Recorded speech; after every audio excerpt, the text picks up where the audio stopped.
Your move, your move.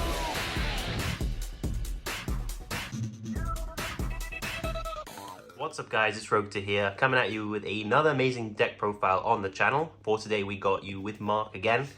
He's showing us Centurion, so please do take it away. Hi, so today I'm bringing a variant of Centurions, the pure variant, not the Horus or the Super Heavies or the Dogmatica ones that have been floating around. I have tested all of those. I think I need to do a bit more with the Super Heavy stuff, and then the Dogmatica and the Horus I've tried out quite extensively, and as well as the pure. But I've settled on the pure for now, but it could change. I think the deck's great. It has a lot of space for non-engine, so you can test out with whatever you want, really. There's loads of crazy builds floating around, but for now, this is just the pure build. This is what I've gone with. So yeah, we've got 3 of the Primera, 3 of the Trudea, 2 of the MF.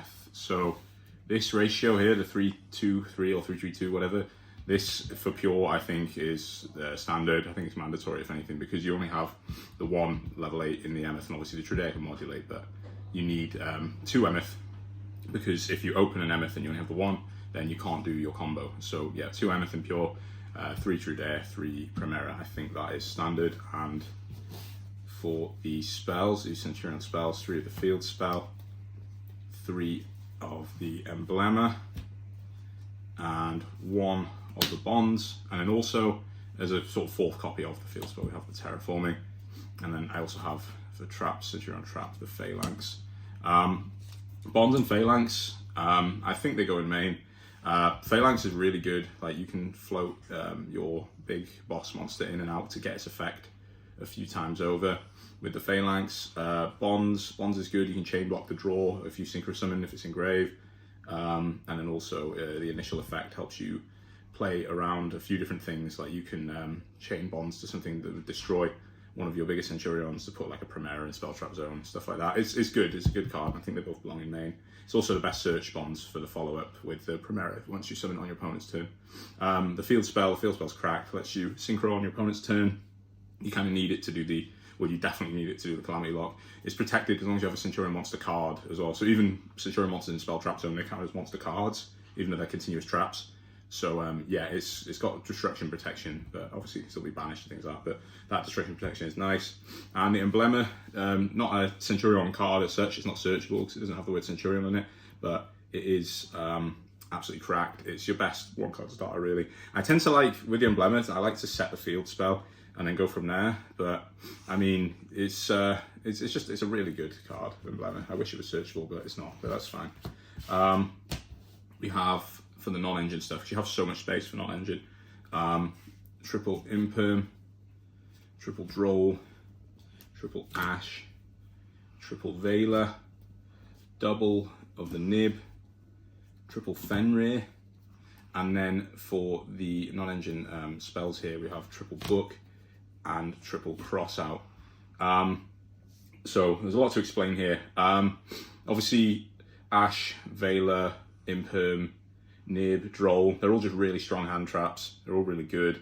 You'd like to have a chance when you're going second, so you want to see these and hopefully stop your opponent from playing, and then just set up your board on turn 2. And obviously going first, if any of these are going to happen to you, you can cross them out, which is nice. And Fenrir is just like a boss monster all by itself. It's great.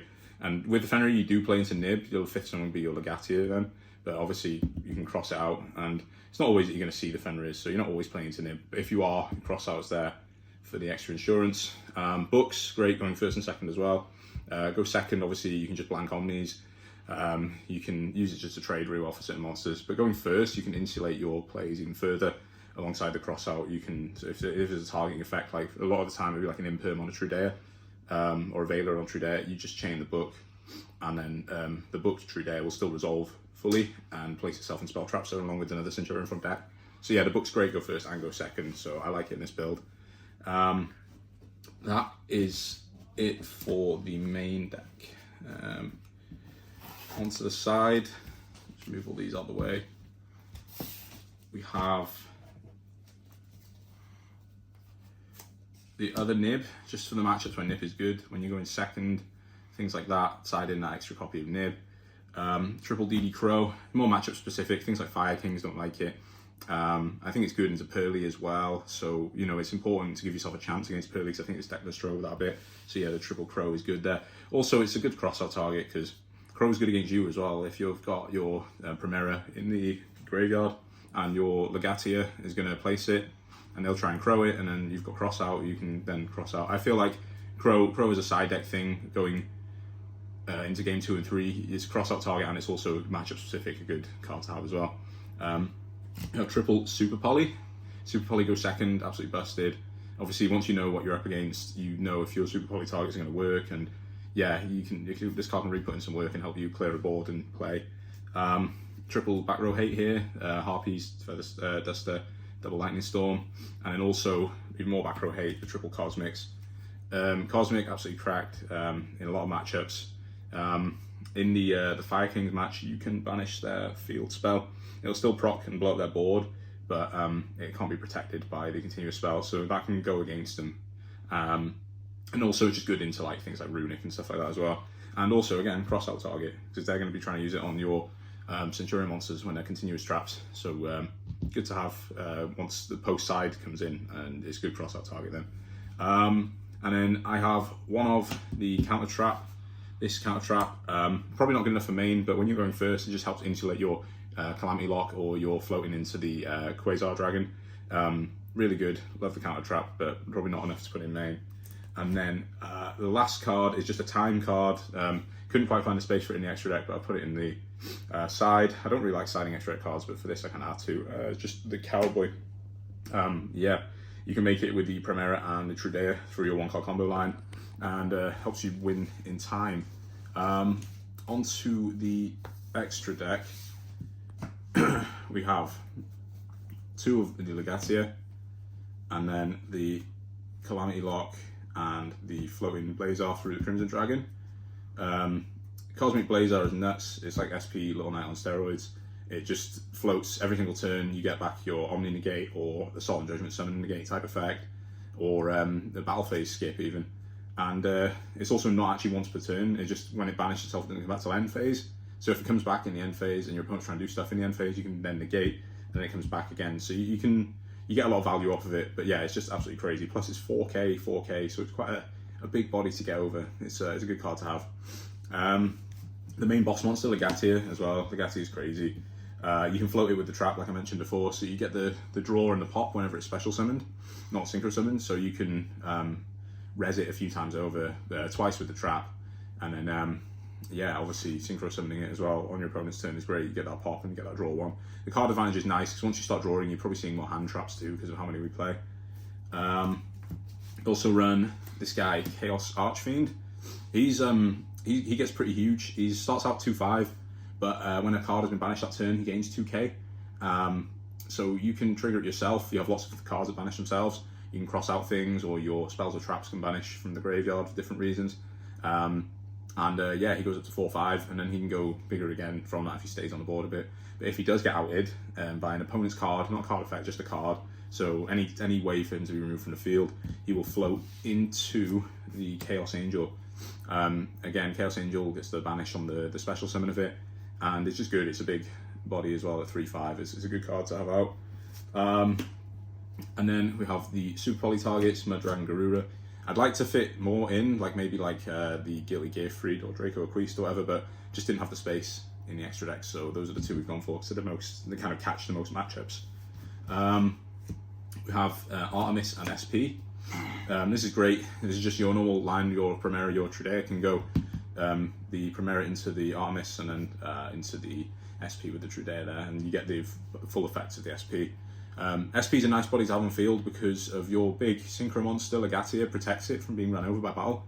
So you have monsters with 2k or less attack are protected from being beaten over by the Legatia. So make sure SP Little Knights stick on the board a bit more. Like they have to try and do stuff to out it, so you're likely to see it float a lot more. Have actually this this Artemis does come in actually here. The Magistus extra deck package. Zoroa,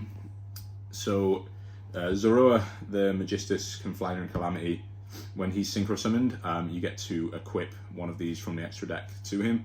So we have Ninaruru, Artemis, Varam, and Iwas, and they all basically, depending which type of extra monster is equipped to him, they blank that type of effect. So if he has the Ixies on him, then your opponent can't activate the effects of Ixies monsters, not just on the field, anywhere. If it's the Link, same with Links, Synchros, or Fusions. They also have extra effects too that come up sometimes, like the Ixies is basically an MST. Not a quick play though, sadly, but if you make him with the Ixies, you can then blow up your own Ixies equipped to the Magistus to then blow up one of your opponent's spells or traps. They make him like have more attack, or he can attack more and stuff like. If you read through the effects of each of the cards, they each have their own thing that they do. That is kind of niche, but it can come up. And he's fairly easy to make because he's just a spellcaster tuner and any non-tuner. So in our deck, it's the Primera and the Trudea, but it can also be things like Veiler and Fenrir as well. Yeah, he's pretty good. And that is pretty much it. Nice one. Thank you, Mark. It's time! Let's go!